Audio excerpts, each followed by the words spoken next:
अच्छा, इस फाइल को ओपन करने के लिए भी हमें एक एप्लीकेशन चाहिए, इसको कहते हैं इंजन, जो कि एक ही उस डेटाबेस मैनेजमेंट के अंदर मौजूद होता है। इसी तरह क्यूरी प्रोसेसर क्या होता है? क्यूरी प्रोसेसर वो होता है जो मैं कमांड दे रहा हूं उसको एक्सेप्ट कर, जैसे ये पीडीएफ फाइल ओपन हुई हुई है ना, ये पीडीएफ फाइल ओपन हुई हुई है, मैं फॉर एग्जांपल इसे कमांड देता हूं, इसके कितने पेजेस हैं? 360, ऐसी बात है। मैं इसे कमांड देता हूं कि इसको मुझे लेके जाओ आप 74 पेज के ऊपर, डायरेक्ट ले गया। ये मैंने उसे क्या दी? एक कमांड दी। ये बंदा जो काम कर रहा है अंदर, ये जो ऑपरेशन परफॉर्म हो रहा है, इसको हम क्या कहते हैं? क्यूरी प्रोसेसर। या जिस तरह अगर हम एक्सेल के अंदर बात करें तो यहां पे मेरे पास डिफरेंट नंबर्स थे, डिफरेंट वैल्यूज थी, मैं चाहता हूं मुझे इसका सम मिले, तो मैं क्या करूंगा? इसे कमांड दूंगा। जब मैं इसे कमांड दूंगा तो ये परफॉर्म कर देगा। सम हो गया खुद, मैंने कुछ किया? नहीं किया, सम हो गया डायरेक्टली। तो मैंने इसको कमांड दी है। तो ये जो कमांड्स होती हैं, इनको जो परफॉर्म कर रहा होता है या जो बंदा इनके ऊपर काम कर रहा होता है, उसे हम क्या कहते हैं? क्यूरी प्रोसेसर कहा जाता है इसको। अच्छा, इसके अलावा अगली चीज क्या थी? ट्रांजैक्शन मैनेजर, इसका काम क्या है? ट्रांजैक्शन मैनेजर का काम क्या है भाई? ट्रांजैक्शंस को रिकॉर्ड करना। जो भी काम मैं कर रहा हूं उसके अंदर डाटा मैं इसका इंटर कर रहा हूं, मैं सेव कर रहा हूं, मैं ओपन कर रहा हूं, क्लोज कर रहा हूं, अपडेट कर रहा हूं, ये जो काम सबसे ज्यादा काम इसी बंदे का होता है, ट्रांजैक्शन मैनेजर का होता है। ये काम करना भी डेटाबेस मैनेजमेंट के अंदर एक फंक्शन होता है। जो कैसे काम करता है? रूल्स के ऊपर काम करता है, जिन रूल्स को हम क्या कहते हैं? एसिड क्राइटेरिया कहा जाता है, जो क्या आगे पढ़ेंगे। स्टोरेज मैनेजर, इसका काम क्या होता है? ये प्रोग्रामिंग कर रहा होता है। वो पूरे 10 ब्लॉक उसने ब्लैक उठाए मेरे स्टोरेज के हार्ड ड्राइव के, और उसको प्रोग्राम कर दिया किसके अंदर? पीडीएफ फॉर्मेट के अंदर। ये काम कौन सा बंदा कर रहा होता है? स्टोरेज मैनेजर कर रहा होता है। वो जो स्टोर के अंदर बंदा बैठा है, जब आप उसे फाइल देंगे तो वो आपकी एक जगह बनाएगा अलहदा से, एक सीक्वेंस के अंदर, किसको कहाँ पे रखना है, खाली जो बॉक्स होगा। अगर देखें, आपके पास एक खाली रूम है, उसके अंदर मुख्तलिफ शेल्फ्स मौजूद हैं, उस रूम की स्पेस फाइलें स्टोर करने की 1000 है। स्पेस क्या है? 1000 है। जब 10 फाइलें आएंगी, क्या कोई नई स्पेस ऐड की जाएगी, या उसमें से किसी एक खाली शेल्फ के अंदर 10 फाइलों को कन्वर्ट कर दिया जाए, उस खाली जगह को 10 फाइलों में कन्वर्ट कर दिया जाएगा? सेम इसी तरह हार्ड ड्राइव होती है कि इसके अंदर ब्लॉक्स होते हैं, बिल्कुल खाली पड़े हैं। जैसे ही कोई चीज आएगी, वो जो बंदा बैठा है स्टोर वाला, वो एक शेल्फ खाली करेगा और उसके अंदर वो फाइलें रख देगा, उसको उस फॉर्मेट के अंदर कन्वर्ट कर देगा। जो भी फाइल होंगी, बॉक्स फाइल है, पेज है, डॉक्यूमेंट है, तो वो उस शेप में कन्वर्ट हो जाएगी। ये बंदा स्टोर मैनेजर होता है। और सिक्योरिटी मैनेजर का काम क्या होता है? इसने इंश्योर करनी होती है डाटा के अंदर सिक्योरिटी, कि डाटा की एक्सेस, डाटा की डिलीशन, डाटा की अपडेशन अनऑथराइज बंदा ना कर सके। तो ये क्या थे? कंपोनेंट थे डेटाबेस के कैरेक्टरिस्टिक्स या एसिड मॉडल, जो कि ट्रांजैक्शन मैनेजर के लिए थे। हमने कहा था कि जब भी कोई ट्रांजैक्शन एंटर करेंगे तो ट्रांजैक्शन मैनेजर्स को हम रूल देंगे, जिन रूल्स के ऊपर वो क्या करेगा? ट्रांजैक्शंस को रिकॉर्ड करेगा। हर बंदे को रूल्स दिए जाते हैं ना, वकास साहब को हमने रूल दिए होंगे जो यहाँ पे बैठ के काम कर रहे हैं। हर शख्स रूल्स के ऊपर काम करते हैं, तो लिहाजा ट्रांजैक्शन मैनेजर्स को जो हम रूल दिए हुए हैं उसको हम क्या कहते हैं? एसिड मॉडल या एसिड क्राइटेरिया। कि जब भी आपने ट्रांजैक्शन रिकॉर्ड करनी है तो आपने सबसे पहले किन किन चीजों का ख्याल रखना है? Number one, atomicity. मतलब इसका क्या है कि अगर तो ट्रांजैक्शन रिकॉर्ड करना भाई तो पूरी करना, नहीं तो बिल्कुल ना करना। आधे काम नहीं करना, वो काम जो तुम पूरा ना कर सको उसे स्टार्ट ही ना करना। कोई भी ट्रांजैक्शन आपने पूरी रिकॉर्ड करनी है। मैंने एक एग्जांपल दिया, कभी आपने डाटा कॉपी पेस्ट किया फोल्डर्स के अंदर? दरम्यान में अगर डाटा इंटरप्ट हो जाए तो क्या होता है? नहीं, क्या जो कॉपी हो चुका होता है वो कॉपी पड़ा रहता है या वो खत्म हो जाता है? वो कॉपी पड़ा रहता है। जैसे फॉर एग्जांपल मैं आपको एक चीज बताता हूँ, अभी हम यहाँ पे परफॉर्म करके देखते हैं।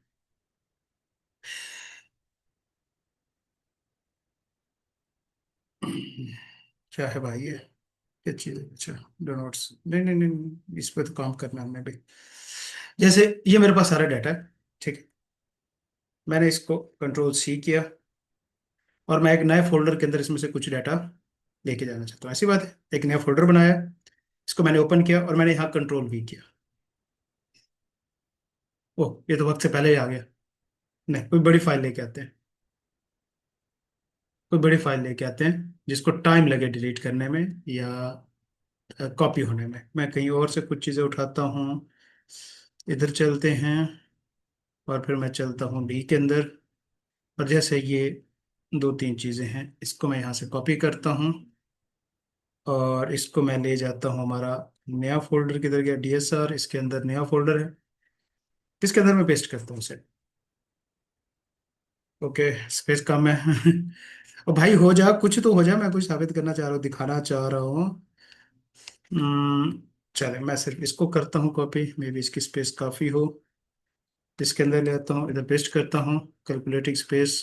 ओके, ये कॉपी हो रहा है। ठीक है, इस डाटा को हम कॉपी होने देते हैं। खैर, थोड़ा सा कॉपी हो गया। अब मैं इसको स्टॉप करता हूँ और मैं इसको क्लोज कर देता हूँ। मतलब क्या हुआ, आप यूं अज्यूम करें कि मैंने डाटा कॉपी पे लगाया, दरम्यान में लाइट चल गई। तो मैंने कहां से डाटा कॉपी कर रहा था? इधर से मैं डाटा कॉपी कर रहा था, सॉरी, इधर से। ऐसी बात है। अब मैं जरा देखता हूँ इसके अंदर कौन कौन सा डाटा है। ये सारा डाटा इधर से मैं सारा कॉपी कर रहा था, और कॉपी कर रहा था मैं इस फोल्डर के अंदर। कितना कॉपी हो गया डाटा? जो डाटा कॉपी हो गया वो रह गया कि नहीं, हो गया कि नहीं हो गया? इंटरप्ट होने से पहले ये वो फोल्डर था जो कॉपी कर रहे थे और दरमियान में लाइट चली गई थी। जब मैंने इसे ओपन किया तो इसके अंदर डाटा कॉपी हो गया। लेकिन क्या वो सारा डाटा कॉपी हो गया जो वहां पे था? नहीं, सारा नहीं हुआ। अब अगला क्वेश्चन ये है कि जो कौन सा डाटा हो गया और कौन सा नहीं हुआ, ये मुझे कौन बताए?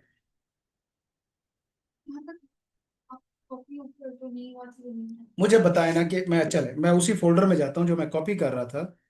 ये मेरा फोल्डर था, इसे मैं कॉपी कर रहा था। मुझे बताइए इसमें से कौन कौन सी फाइल वहां पे कॉपी हो चुकी है और कौन कौन सी नहीं। ये ओरिजिनल फाइल है जहां से मैंने डाटा कॉपी किया है, और ये वो फाइल है जो कॉपी होके आई है। ये वो फाइल है जो कॉपी होके आई है। देखिए यहाँ पे सिर्फ एक एडमिशन बंडल का हुआ है, बाकी सारे फोल्डर पड़े हुए हैं। तो मुझे बताइए इनमें से कौन कौन सी फाइल ये ओरिजिनल फोल्डर है कॉपी हो गई और कौन कौन सी नहीं हुई, ताकि मैं उसे कॉपी कर लूँ। हाँ जी, मुझे कोई बता सकता है कि इस फाइल में से, इस फोल्डर में से कौन कौन सी फाइलें कॉपी हो गई हैं? अगर मुझे दोबारा कॉपी करना है तो पूरा फोल्डर उठा के करना पड़ेगा। नहीं, मैंने तो कैंसिल किया था ना, लाइट चली गई थी भाई। तो यार, दोबारा ही करना पड़ेगा, तुम कैसे कैसे लगा सकते हैं कि कौन कौन सी होगी कौन कौन सी। एग्जैक्टली तो सारा डाटा डुप्लीकेट हो जाएगा। तो ये गलत बात है। होना क्या चाहिए था कि अगर लाइट चली गई है तो जो काम हुआ पड़ा है वो भी रिवर्स हो जाए। मतलब अगर सारा रिकॉर्ड नहीं हुआ तो फिर कुछ रिकॉर्ड नहीं होना चाहिए। ये चीज क्या कहलाती है?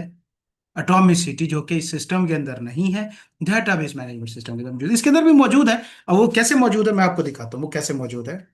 फॉर एग्जाम्पल, मैं दोबारा इधर गया और मैं ये सारा, ये हमारा मेजर फोल्डर था। मैं, एक मिनट, ये हमारा मेन फोल्डर था।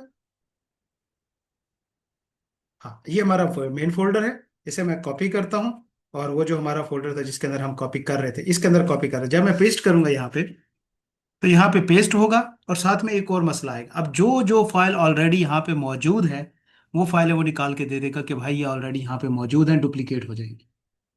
समझ आ गई? तो मैं उनको रोक सकता हूँ कि यार ये फाइल्स कॉपी ना करें।